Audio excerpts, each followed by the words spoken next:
पंजाबियत के संगीत बा, कुछ भंगड़ा शंगड़ा हो जाए। अरे रुको रुको रुको, सबसे पहले आलिया नाची आवा। अरे आलिया, तोरा डांस वांस भी आवेला? कैसा ही बाड़ू तू? ओ प्लीज दादी, हम रॉक स्टार अभी के बहन हैं। It's in my blood. काहे भाई?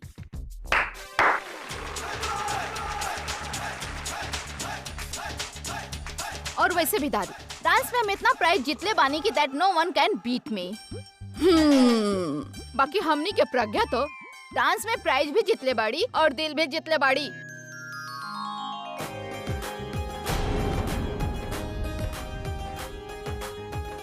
उससे अच्छा केहू डांस करिए नहीं के सकत। कौनो बात ना, देख ले जाओ। दादी, आप हमार दादी हैं कि भाभी के? बुरा मत मानिए, लव में और वॉर में सब जायज बा बेटा।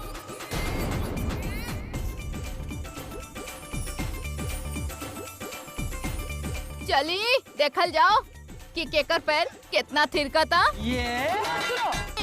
आज आलिया के संगीत में आलिया और पूरब दोनों ही डांस करी है।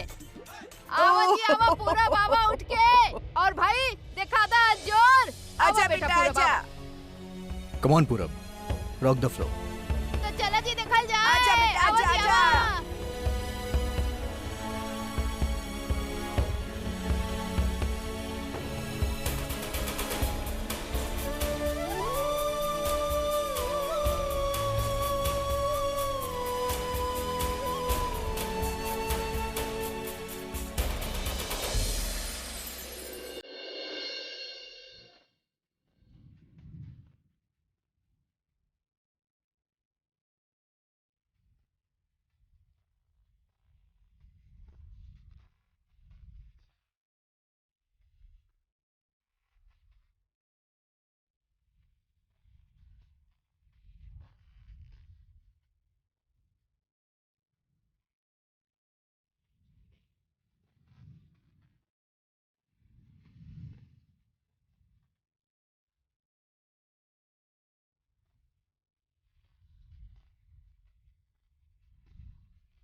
ये आज सूरज कहाँ से निकले?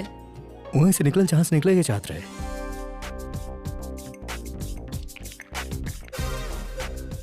बाकी आप हमके बिना गिरेले डांस कहीं नहीं। इतना इज्जत देत बनी तो हजम नहीं किया होत। आपकी रूप हजम नहीं किया हो रहा। ज्यादा खुश होके की जरूरत नहीं के, कहे कि सूरज तो सही से निकलल बा, बाकी डूबी कहीं और।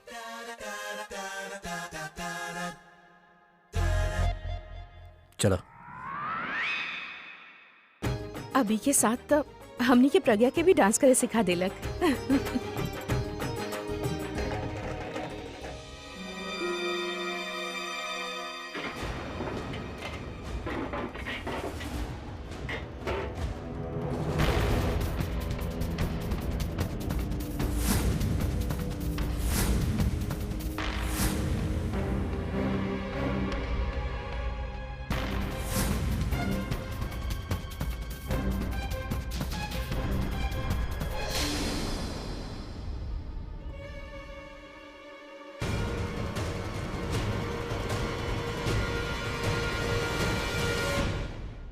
पूरब, हम ना मामा जी के बोले सुन ले रहे कि मसाला थोड़ा कम बा, यही से हम उनके। ले आलिया, आलिया तोहरा मसाला के समझ कब से होके लागल?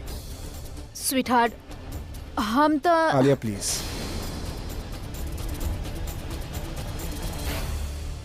हम अच्छा से जानत रहनी कि तू का करत रहलू और काहे करत रहलू। आलिया तोहरा प्रज्ञा पसंद नहीं खे ना, ऐसे ओके और ओकर परिवार के नीचा देखावे खातिर ई सब करताड़ू, कैटरिंग खराब करताड़ू। तो Alia why are you doing this? हमार शादी हो रहल बना तोरा से, हम बानी तोरा साथे, काहे करताड़ू ई सब? काहे लेताड़ू प्रज्ञा से बदला? कौना बात के लेताड़ू? आलिया एक बात कान खोल के सुन ला, आज के फंक्शन में अगर तू प्रज्ञा ओकर परिवार के नीचा दिखैलू ना तो तू हमार नजर से गिर जाएगी। And now it's up to you, तोरा खातिर के इंपॉर्टेंट बा, तुम्हारी इस सो कॉल्ड बदला कि पूरा?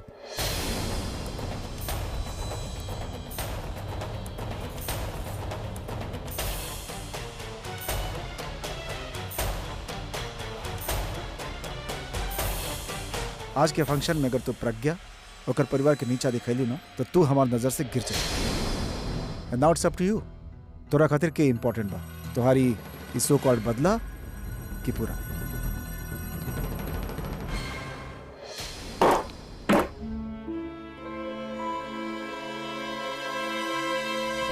काम हो गए ना ना? हम काम करे ही गई रहनी, लेकिन ओइजा पूरब आ गइल और फिर वो ऐसा कुछ कहला जेकरा वजह से हम काम ना कर पाइनी। वो हमके रोकलस ना, but you know I just could not do it.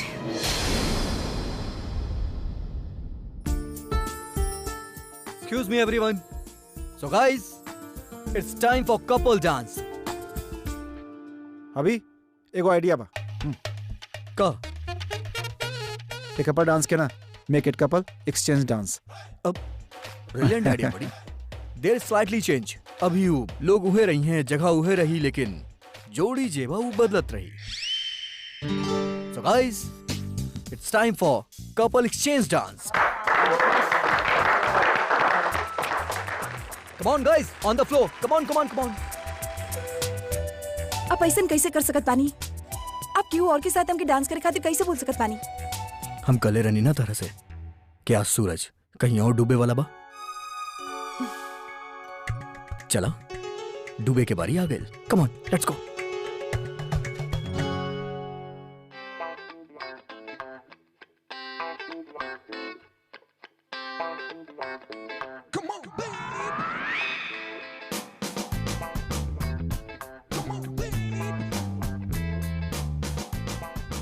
Hello,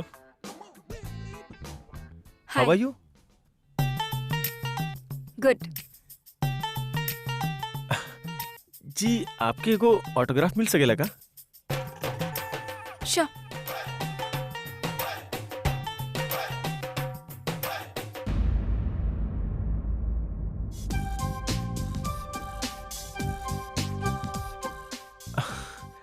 जी हम ना आपके जी बहुत बड़ा फैन बानी। May I dance with you if you don't mind?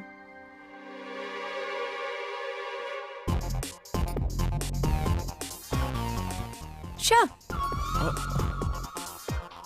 Come, let's dance. Okay.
Bulbul तोहरा अब अपन फैमिली की टेंशन लेवे की जरूरत नहीं है। हम आलिया से बात कर लेनी, अब तू लोग के साथ ऐसा वैसा कुछ ना करी, हम ओके कर ही ना दे। Just trust me, your family is safe now.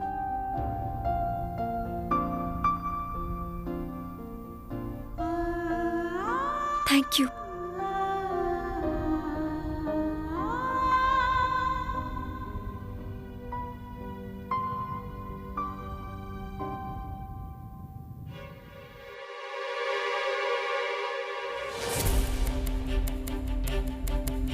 Great idea. Finally तहार दिमाग चल रहा है, न तो हमके लागल रहे कि तू हार मान ले लू। अब आई मजा, जब प्रज्ञा की ओकर फैमिली के इंसल्ट देखे के पड़ी। That room right? Yes that room. I will see you. वहाँ सबके पानी के पूछा का चाहिए ना का चाहिए, सब कुछ पूछे के बाद। ठीक बा, जल्दी करो। अरे पुनीत, हमार रिंग। Thank you so much Puneet, you know you such a sweetheart. Thank you दीदी। You welcome. वैसे तारा में कुछ तो बात हो कि जे हमार फ्रेंड एकदम पागल हो गइल बे तारा बारे में। हम कुछ समझ नहीं ना दीदी। एमे ना समझे वाला का बात बा पुनीत? हम तनु के बात करत तानी। तनु, द सुपर मॉडल तनु। हाँ, सुपर मॉडल तनु हमार बेस्ट फ्रेंड हिया, जेकर साथे तू अभी एकदम क्लोज डांस करत रहला, उहे वाली तनु। ना मतलब वो हमार बारे में पूछत रहली। पूछत रहू लइका के हा, का करेला, सिंगल हा कि ना, और जनत रहू तरह से मिलल भी चाहतिया, बाकी हम ओके समझा देनी। No Tanu, in happen. Puneet is a very hard working guy and he is a very busy. वो काम में इतना बिजी रहेला कि तोहरा से मिले नहीं खे सकत। दीदी, ही इज हम बिल्कुल फ्री बानी दी, हम तो फ्री रहिले। तू फ्री बाड़ा? हाँ हम फ्री बानी। अच्छा जी। तो तोहरा पास टाइम बा ओकरा से मिले के? हाँ दी, हमारे पास टाइम अरे है। तो फिर हमके पहले बतावे के चाहत रहे। वो तो तोहार वेट करत या रूम में। एगो काम करा, जाके मिल ला ओकरा से। दीदी थैंक यू सो मच दीदी। काहे खातिर स्वीट हार्ट, तू हमार भाभी के भाई हवा ना, इतना हेल्प तो कल बना था। या हम मिल के हाँ, अरे सुनो सुनो सुनो, एक सेकेंड, ऐसे थोड़े ना जेबा। You have to look cool, say super model, you see? Yeah, that's more like it. जाता नहीं। Yeah, all the best.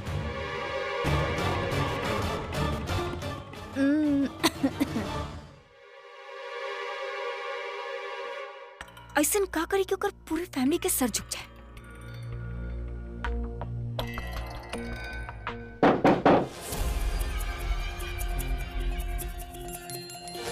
हम कब से तहार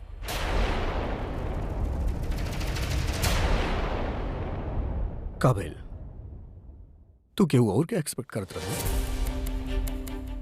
अब ना ओ हमके लागल तू अपन वाइफ के साथ आइबा, अकेले आइला तो थोड़ा सरप्राइज हो गई। आई एम सॉरी, हम कुछ ज्यादा ही अपसेट हो गए बनी।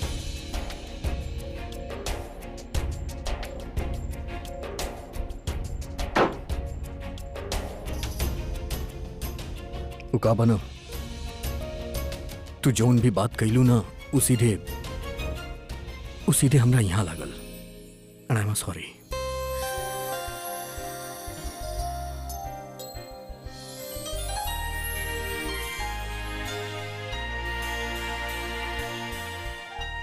बट यू स्टिल लव मी ना?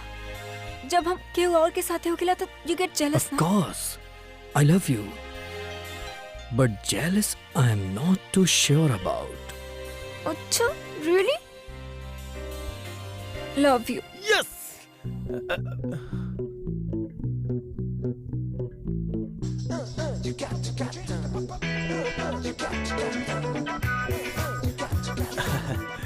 वाह पुनीत, का किस्मत पोले वाले तू। सुपर मॉडल तनु तोरे से मिलल चाहत बिया। बाकी बात का करब यार? हाँ, विश करब पहले, बोल दे, फिर ना ओकर तारीफ करब। तनु जी, हम न जी आपके बहुत बड़ा फैन हैं। आप ना बहुत अच्छा लागिले। हाँ, ये ठीक रही।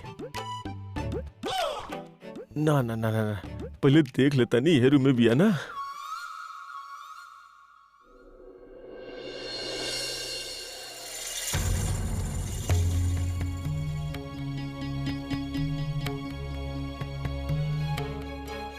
के बा साथ में?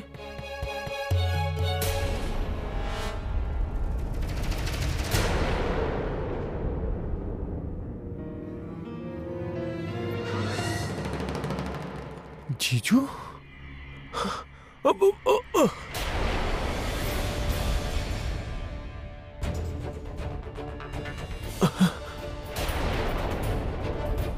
तू जीजू आप तू कमरा के बाहर का करत रहला? ई बुलौले रहलीन यही समय नहीं।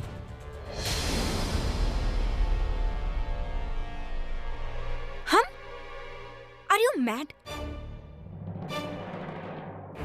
अभी हमें के काहे बुलाई? ई झूठ बोल रहा बा। नाना जी इनकर फ्रेंड कॉल रहे कि हमके बाहर फ्रेंड कॉल रही कि चुप चुप।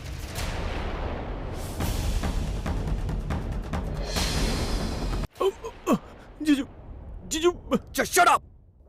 जीजू हम कुछ नहीं की गले जीजू जीजू जीजू हम कुछ नहीं की गले जीजू। दीदी दीदी तोहर हिम्मत कैसे भइल इतना गंदा हरकत करे के? बताओ जीजू। अरे छोड़ी छोड़ी ओके का करल बानी? अब काहे मारल बानी के? हमरा से ना एकरा से पूछाई का के लेबा। आज के पुनीत दीदी ऐसा कुछ नहीं के गले हम कुछ नहीं केले बड़ा तू। हाँ? अरे मारी मत ना, आप ही बता दी का कहले बाई। हीना,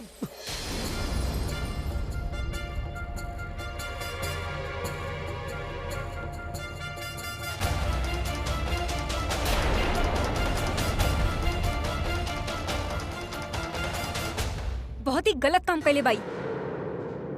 हम अंदर कपड़ा बदलत रही और ई की होल से अंदर झाकत रहे।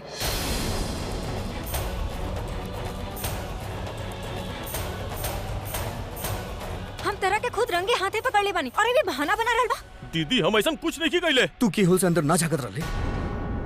हाँ देखत रही बाकी बाकी तरह मालूम ना रहे कि तनु अंदर बिया। बाकी वो तो ही है हमके। ई का है? समझ के का रखले वाले इनके और खुद के का समझ के रखले वाले? How the hell do you think you are? Come on get. एक मिनट रुक जाइए। भाई तनु हमके बताइए रहे that he was trying to hit on her. एकर ओकरा पे बुरा नजर रहे एंड इट्स माय फॉल्ट भाई because I ignore all this. हमार गलती बा। तू जानत बाड़ी के हा? यू नो शी इज माइन।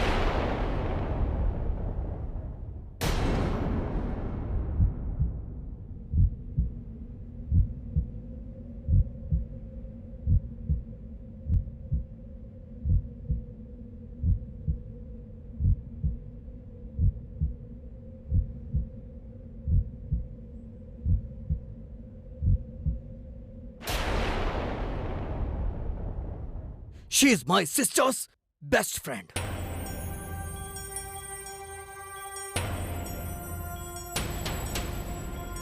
और आज से पहले ई घर में इतना घटिया हरकत क्यों ना कैले बा? और तू How dare you?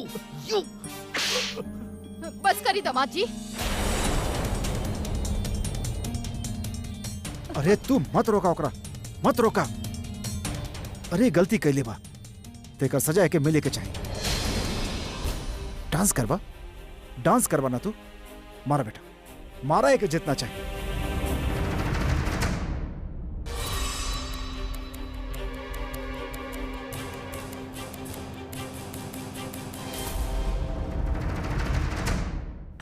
Tanu sweeter I know this is difficult for you. एगो लड़की के साथ इतना कुछ हो गई but I hope you understand कि कुछ पावे खातिर कुछ खोए के पड़ेला। Forget that Alia. तू हमके बतैला काहे ना कि तू अभी कैमरा पास भेजले बाड़ू? भाई के तहरा पास? हम उस चंपू के तहरा पास भेजले रही, भाई के ना। हम उस चंपू की वेट करत रही लेकिन तब तक अभी वहाँ आ गई and he was feeling so sorry. तो हमहू के हक करके ओके मनावे की कोशिश करनी और उतने में डोर नॉक भई। जब अभी खोले गल तब पुनीत वहाँ पर रहे। Alia I am really scared कहीं पुनीत हमके और अभी के साथ ही तो ना देख ले होगी।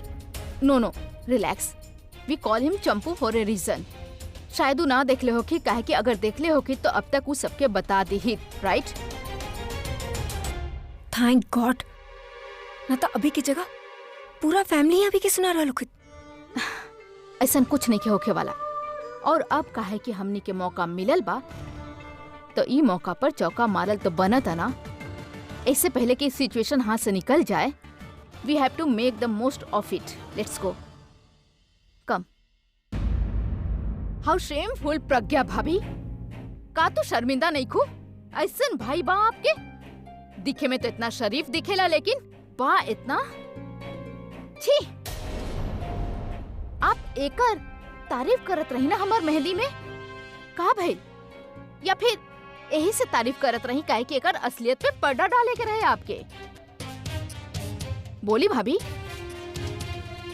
और आप लोग ऐसा संस्कार देले बानी अपन बेटा के कि घर के लड़कियन के इज्जत करा और बाहर वाली पे बुरा नजर डाला।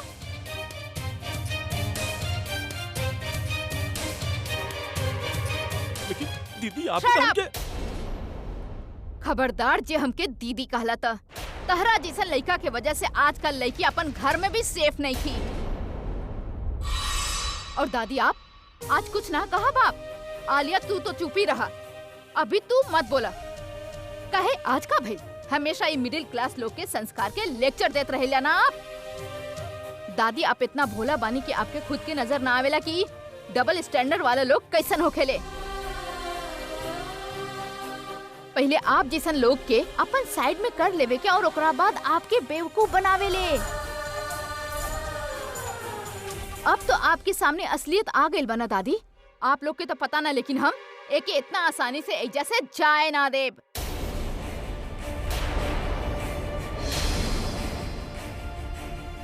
हमार बेस्ट फ्रेंड के मामला बा और केहू हमार बेस्ट फ्रेंड के साथे ई तरह मिसबिहेव नहीं के कर सकत। भाई पुलिस के बुलावल जाओ और फिर ई पुनीत के ऊपर मॉलेस्टेशन के चार्ज लागी। दीदी जब पुलिस पूछी तो तनु यह कही कि डांस करत वक्त ई एके बुरा तरह से छूले रहे ना। पुनीत जो कुछ भी कैले बा बहुत गलत कैले बा, ओकर सजाए के मिली। लेकिन जॉन ई नहीं के कैले ओकर सजाए के ना मिले के चाहिए। बाकी एक बात समझ में नहीं आ रहल। जब पुनीत तनु को देखत रहे, ये बात अभी के कैसे पता चलल? हमार मतलब ई बा वो वक्त अभी कमरा में रहे कि कमरा के बाहर?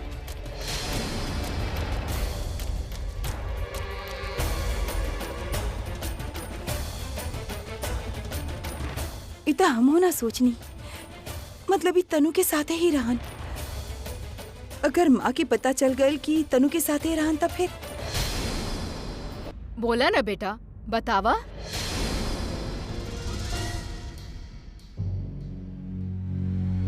दासी हम कमरा के बाहर से जाता नहीं तबे। अरे शट अप, शट अप। भाई ये कर मुंह मत लागी। He does not deserve it। एके तो पुलिस ही हैंडल करी। आकाश फोन दा हमके। दीदी Give me the phone।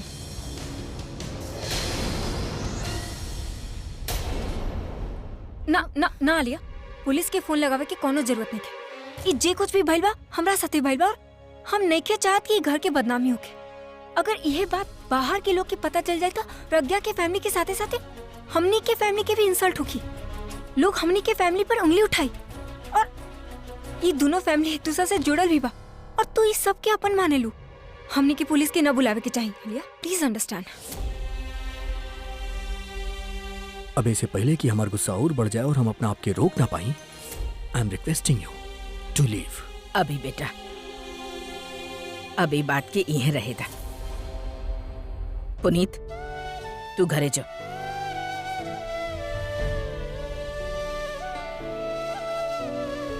तू लोग भी घरे चला। चला दीदी हम कुछ नहीं चल के लिए चल, दीदी। तू घरे चल।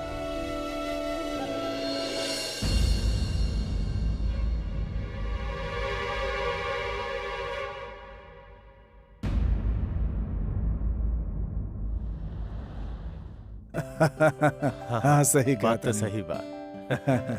पापा हैप्पी बर्थडे। हैप्पी बर्थडे पापा। अरे जियत रहा भाई, हमके तो लागल तू लोग अइबा ही ना। हमार मेहमान से मिला, मिस्टर एन के सिंह, ये मिस्टर आनंद और ये मिस्टर अभी हेलो और ये हमार son in law mister Raj BMC में काम करेलन। Hello hello. चला खाना खाइल जा। आवा आवा आवा, हाँ। आवा।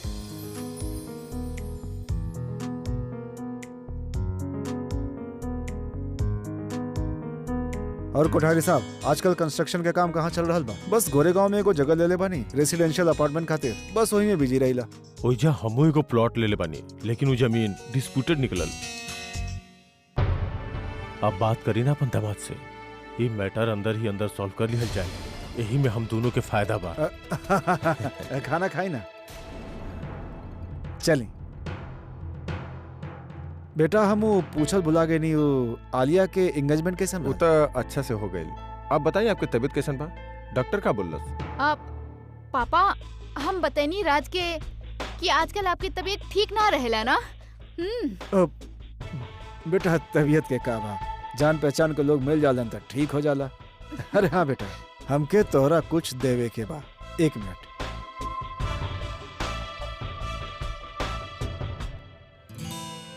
ई आलिया खातिर हम ताना पहनी, हमरा तरफ से तू ओकरा दे दिया। पापा ये तो बहुत महंगा बा। आलिया हमार भी तो बेटी जैसन बिया, हमार भी कुछ हक बनेला ओकरा पर।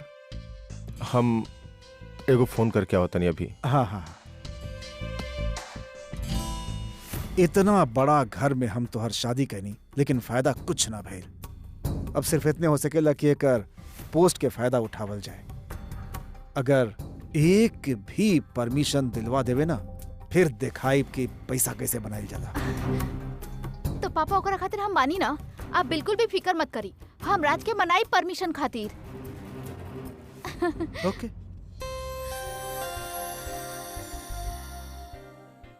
अभी तू नाराज तो नहीं है ना कि हम आलिया की पुलिस कंप्लेन न करे देनी? आई डोंट नो सभी का सोचत रहे, लेकिन हमके ये ठीक लगल। आई मीन तहार नाम उस चश्मिश के फैमिली के साथ जुड़ल बा। पुलिस आई त तेरा रेपुटेशन भी खराब हो जाई, और हम सपना में भी तारा बुराई नहीं सोच सकत, वैसे जैसे कार एक्सीडेंट के वक्त न सोच सकत रहे। यही से तो हम अपन नाम वो केस के नाम से बचावल चाहत रहे। ना तो लोग का सोचते, दादी का सोचती, उनके तो यही लागल ना कि हमने दोनों रात में का करत रही। बाकी हम ये सब तारा काहे बता रहल बानी? तू तो यह सोचत बाड़ कि हम सेल्फिश हैं, मतलब वो चश्मिश करे तो ग्रेट और हम करी तो waste. No, it's not true. You know that. I'm really sorry, Tanu. I seriously. हम तोरा के गलत समझनी। अच्छा वैसे सैड फेस मत बनाओ, ना तो हम सैड हो जाए। यू नो, अभी तो अपसेट हो खेला ना, तो हमके बिल्कुल अच्छा ना लगेला। I'm sorry. Why I'm saying sorry? Okay, no, sorry. That's good.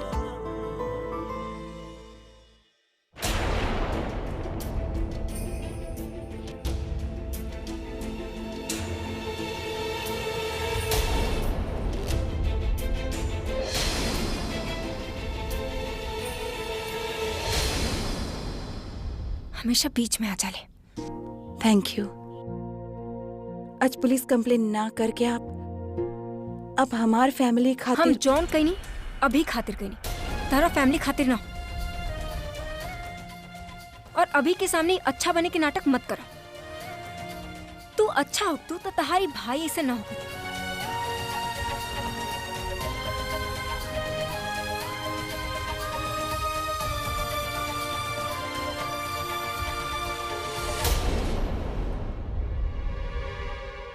Come on Alia, तू काहे इतना अपसेट हो रहल बाड़ू?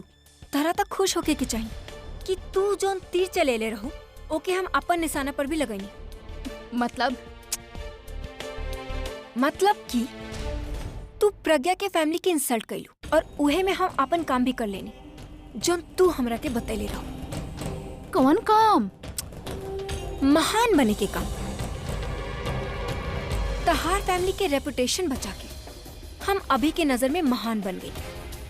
एंड यू नो व्हाट, अभी अपन गलती रियलाइज भी कैला और वो हमके सॉरी भी कहला।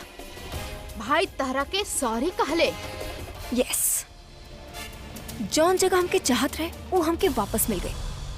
And I am back. Excellent work Tanu. I must say and thank God कि कुछ तो ऐसा भइल जौन हमनी कब से प्लान करत रही। और इसे एगो और बात क्लियर हो गई तनु कि अगर वो बहन जी के घर से बाहर निकाले के होखी तो ओकर लेवल के गेम खेले के होखी। एब्सोल्युटली।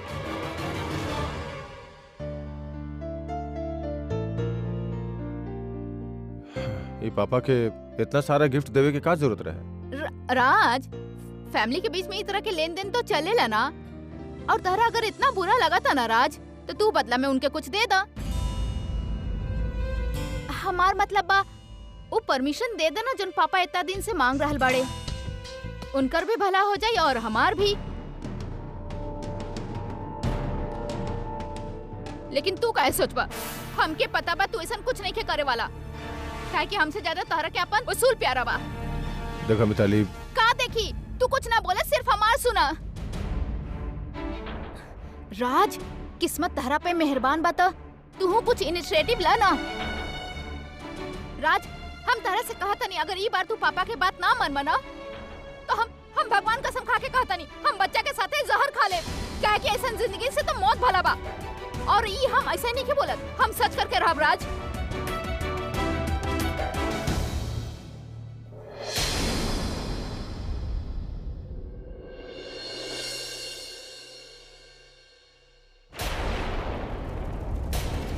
ओ डैम, आज हम नेल पेंट लगावल भुला गए। वैसे तार पूरा फैमिली ऐसन बा या फिर तू सबके अपना जैसन बना देले बाड़ू? जी के देखा उ दूसरा के चीज पे अपन नजर रखेला। बाय द वे, गुस्सा कौन बात के बा? तोहर भाई जौन काम कैले ओकर, या फिर उ गंदा काम करत पकड़ल गइल? शायद अफसोस हो रहा लोकी कि ओके सिखा न पैलू कि अपन चाम से लोग के कैसे फसावल जाला बना। अब ज्यादा टेंशन मत ला, जाना तो रह के का कहल जाला, बैड लक जे आपकी शुरू हो गई बा। जौन तरह से तार भाई के धक्का मार के घर से निकलवाइले पानी ना, ठीक वही तरीका से हम तहरों के निकलवाइब। हे आलिया, हम अभी के साथे बाहर जा रहल बानी। फाइनली आफ्टर लॉन्ग टाइम हम अभी के साथे टाइम स्पेंड करब, उहो अकेले। That's good news. You know you have a nice time. हाँ, लेकिन एक चीज के ध्यान रखिए, कहा ना आजकल भाई कुछ बोर लोग के साथे रहत रहत चिड़चिड़ा हो गई बाड़े। So please make sure that he has a nice time. Don't worry, हमके पता बा अभी के मूड कैसे ठीक कल जाए।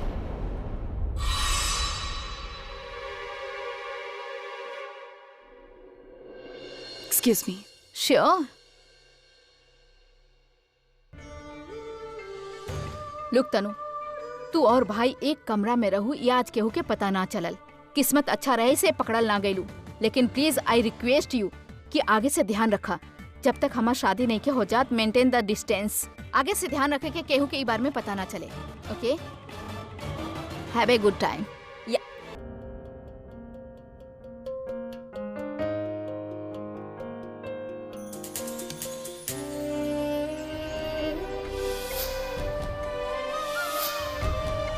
तू जानत बाड़े के हा?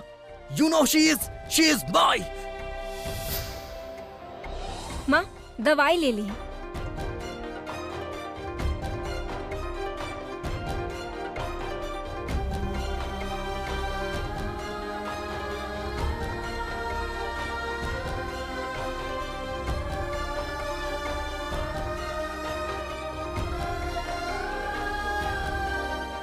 माँ, ऐसन का सोच रहल बानी जैसे आपके हमार आवाज तक न सुनाई देलक?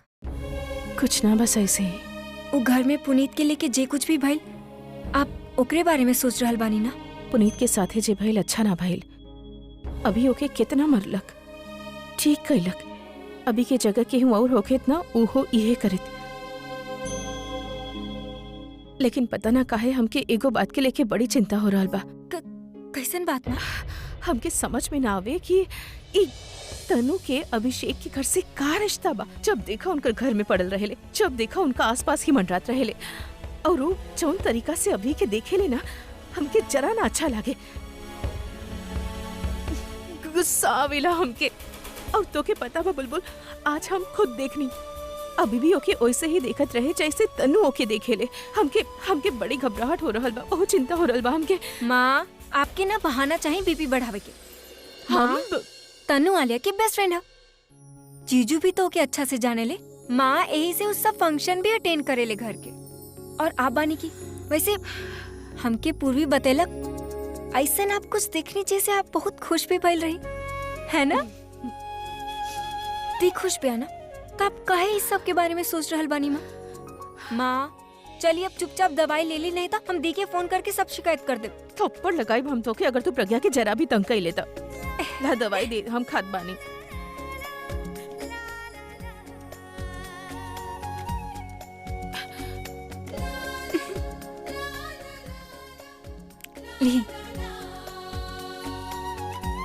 Very good.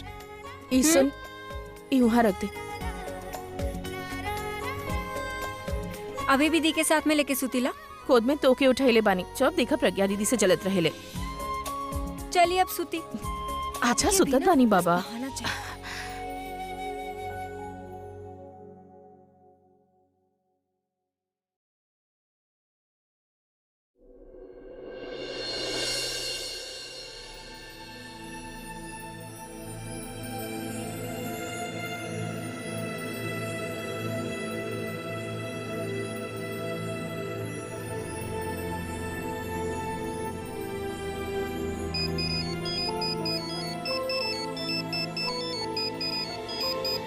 हाँ बुलबुल। हेलो दी, वहाँ सब कुछ ठीक तो बा ना? काहे का भइल? दी यहाँ पर बहुत बड़ प्रॉब्लम हो गई बा। माँ के ना तनु और जीजू के लेके शक होके लगल बा। शक? हाँ। कैसे? कहा कैसे?